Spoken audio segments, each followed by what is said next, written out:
Okay guys, it's Justin again. What you just saw was a quick test, and it's the first part of a test. What I've done here is I've taken two spoons. You saw me take them from the primer stage to the paint stage to the top coat stage, and this is all for a purpose. As you can see, both of these spoons are nice and glossy. You can't see it on camera, but this spoon here is just a little bit glossier than this one. But on camera it doesn't really look too much different. I think you can actually tell in the reflection just a little bit that the one on the right is a little bit grainier. Yeah, there we go. So, well, there's your first difference here. But this was just a test to see, excuse me, to see the difference in the top coats. But the reason that I did two different top coats is to test their, I guess, durability. So, like I said, the one on the left is Alclad, the one on the right is Future. And the idea here is once these are fully dried and cured and all that good stuff, I'm going to let them sit for the night. And I'll come back in the morning and we are going to put these through the gauntlet, so to speak. I've put 2 layers of gloss on each, so they're nice and, you know, they've got plenty of room between the paint and the spoon, as well as a top layer to protect everything. So I've been doing a little bit of research online, and I wanted to look into alternative methods for applying gloss coats, and I wanted to go for kind of the wet look. And if anybody knows what that is, it's just when you apply gloss coat and you kind of do it in such a way that the finish looks like it's wet. It's got that really glassy reflective surface, as opposed to just a standard gloss surface where it's just glossy. And I don't really plan on doing this for too many of my builds, maybe like two that I have planned right now. One I'm working on right now, the other is just kind of in limbo. I'll do it eventually, but the idea behind this method is you paint your piece, you top coat your piece, and then you do a series of light wet sand layers all the way up from what I'm going to be doing is a 1500, an 1800, a 2400, a 3200, 36, 4000, 6000, 8000, and then a 12,000 to finish it up. And after I do that and I get the surface nice and smooth, I'm going to try these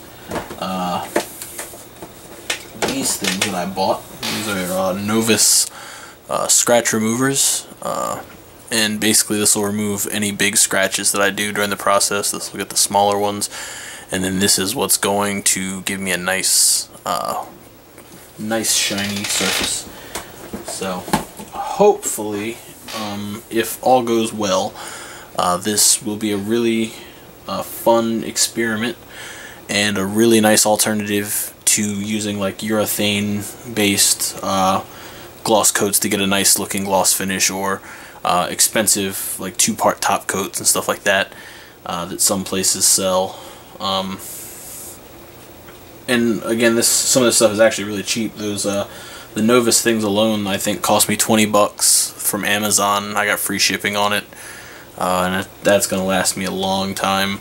The sandpaper you can get various different places. What I'm going to be using for this is the sponges. I've got this series of sponges, so we're going to use those. But I also have cloths for my actual pieces.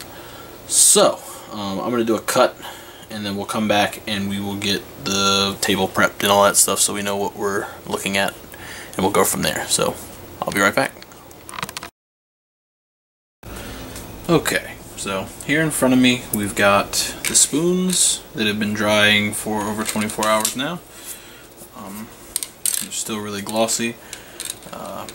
We've got my sanding sponges in various grits. They stick together. I don't know why that happens.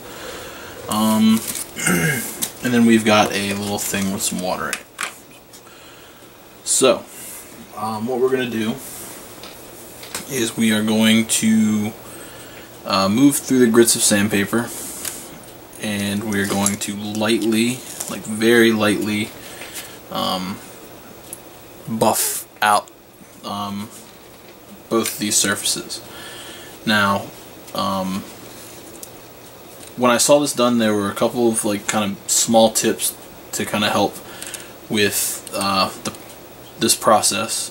Basically, what you're going to want to do is you're going to want to sand one direction, and then when you do your next grit, you sand in the opposite direction, and then you go back and forth between the two. You're going to wet sand. You're going to apply water to both the part and the sandpaper, and you're really not going to use any pressure at all. So everything is just going to be the sandpaper lightly grazing against the spoon. So we're going to go ahead and just dip the spoon in the water, dip the sandpaper in the water, and we're just going to lightly start.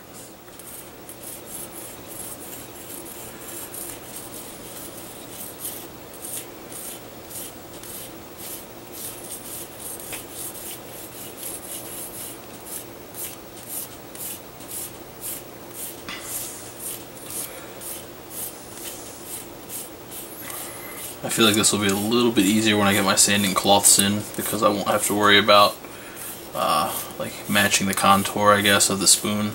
I can focus more on just trying to get nice even coverage, I guess. But that's the first layer on the Alclad spoon. Lots of little scratches. And we're going to go ahead and do the same thing with the other one.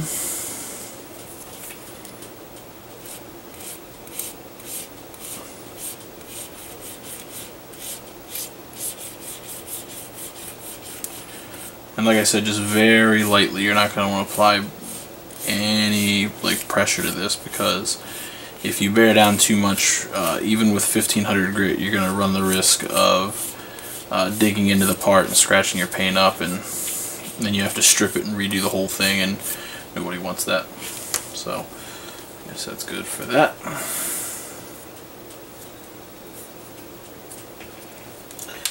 They both took the beating pretty well, I think. So that's the first piece. We're going to go ahead and do the next one. Same deal, except we're going to go the other way with it. Instead of going up and down, we're going to go side to side.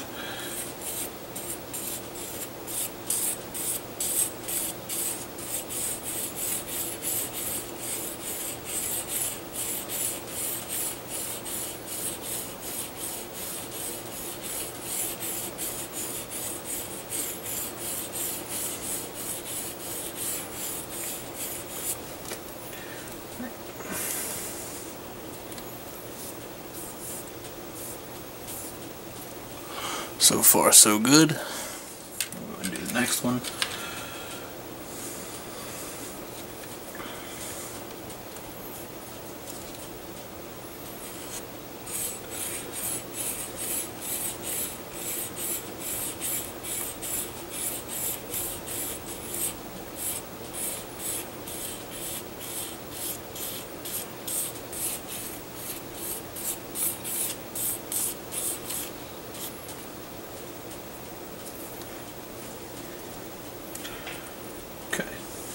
That's actually sort of started to scratch the paint a little bit.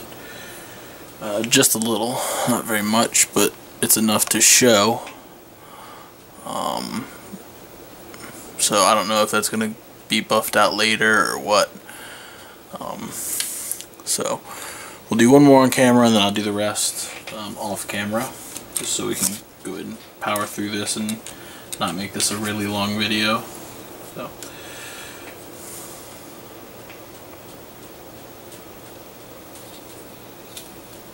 And with this one, we're going to go up and down again.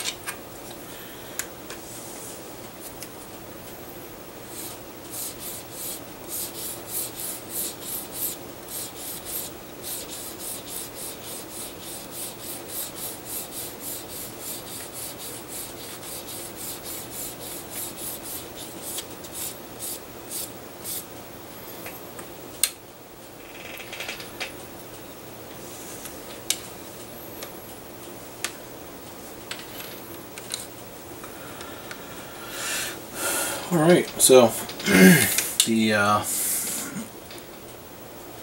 Alclad spoon is still maintaining its strength, and the other one's starting to scratch a little more. So we're already starting to see a little bit of I guess a difference as far as durability is concerned. So that's a little bit sad to hear, but it's nice to test. So I'm going to go ahead and do the rest of these, and then we'll come back and we'll start doing the next couple bits. So I'll see you in a second. Alright, so now that these spoons are sanded, you can actually see that they're still really nice and shiny, despite all that they went through. And you can also see that the the future coated one didn't quite fare as well as the one that was coated in Alclad. So I think as far as a strength test is concerned, we know what wins. But we're going to keep going with both of them just to see what the effects will be on each spoon. So what I have here is this Novus product, and it comes in a 3-step thing. There's a step 1, a step 2, and a step 3, and basically you use this backwards. The 3 removes heavy scratches, the 2 removes finer scratches, and the 1 is your kind of like your shine, and it also has a static and dust repellent, so that's nice. When you order these, they also come with these little cloths. It's a nice like microfiber kind of cloth. So I'm going to shake this up, and the idea is to look at your surface and see which where your scratches are. And these don't really have any deep scratches, but there's a couple like kind of small ones. And what you want to do is go opposite direction of them, and that's so that this stuff catches on the scratches and fills them, and then you know, it goes from there. So we're gonna go ahead and put a couple dots of this on here and see what this stuff does.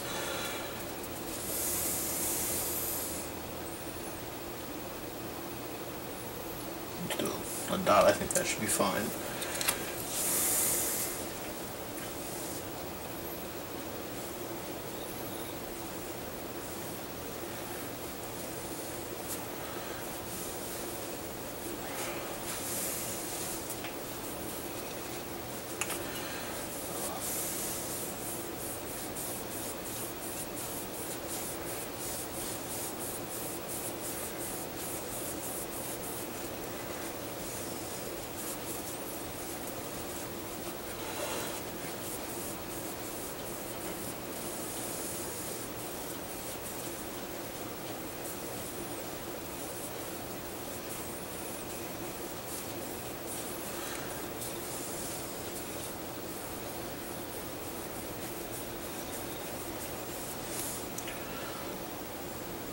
Okay, that's not too bad, I guess. I think that's about as good as it's going to get.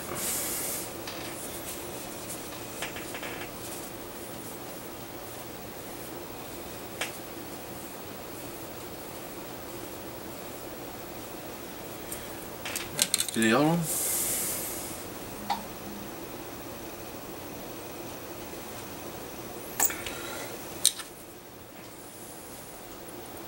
Scratches seem to be going mostly the same way on this one as well, so just bunch this all over the surface and just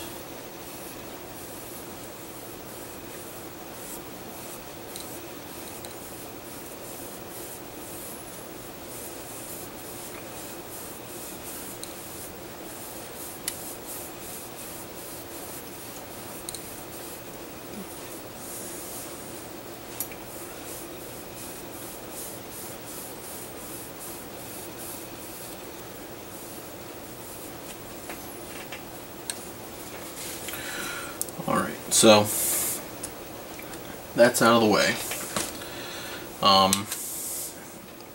They still look kind of glossy. They still look really nice. Well, this one looks really nice. The next step is to remove finer scratches. So, similar rule applies, but instead of applying it in one direction, we're going to be kind of buffing this on in tiny little circles.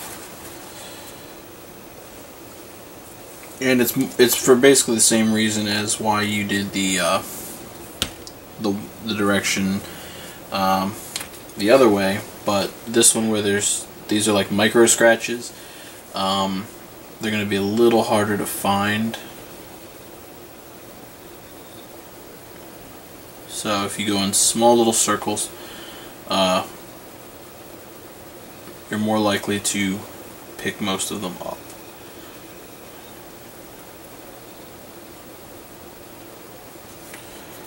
So I'm going to actually do both of these spoons with this stuff because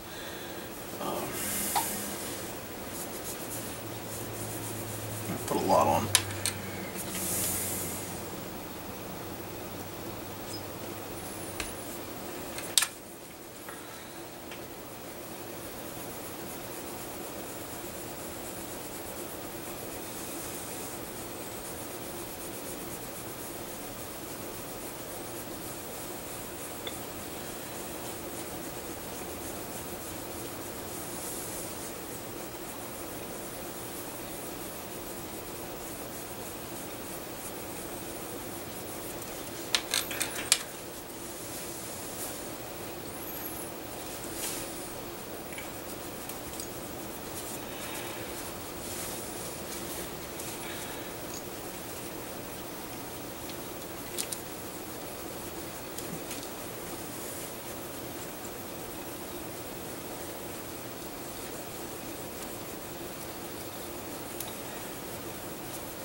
Alright, so it's not as glossy now. It's got a little bit of a, just dulled down just a little bit.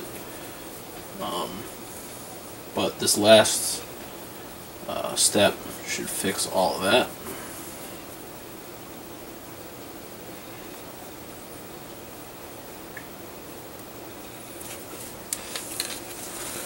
Okay. Now this last one is, like I said, the one that you want to use last. It's really thin, and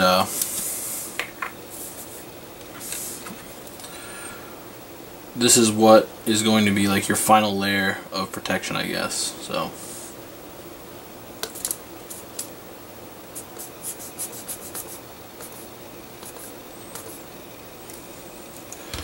I guess that's supposed to be like that.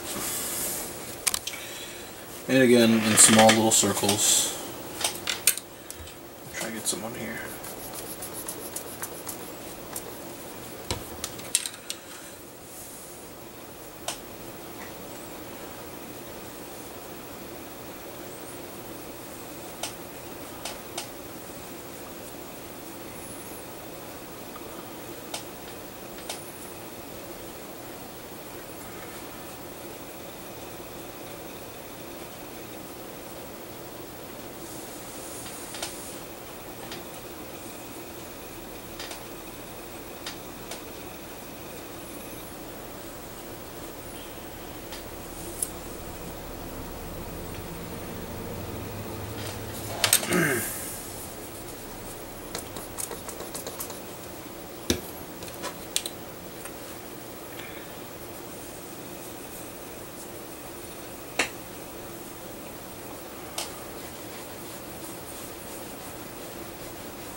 Alright, so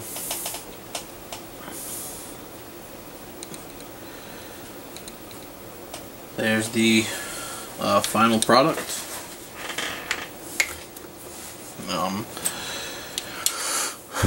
I don't know if it's as glossy as I'd hoped that it would be, but it is very glossy and it looks really nice. So I am pleased. Even with the bad spoon, it still looks pretty good, despite the obvious surface error. But yeah, all the little scratches are gone from both surfaces. They're both very mirror-like. So yeah, this is a really neat way to gloss, or to create like an ultra gloss, I guess. Finish without having to use dangerous chemicals or put a whole lot of work in. I mean, I guess you'll be sanding the entire surface of your kit, you know, like 8 times, but if you can get past that, it's really not too difficult. It's really easy to do. It's pretty cheap, and it works. So I guess I'm going to use this on the Jabera Tetra that I'm building, and hopefully it comes out as well as it did on this. So that's all for this video. Thank you guys for watching, and I'll see you next time. Later.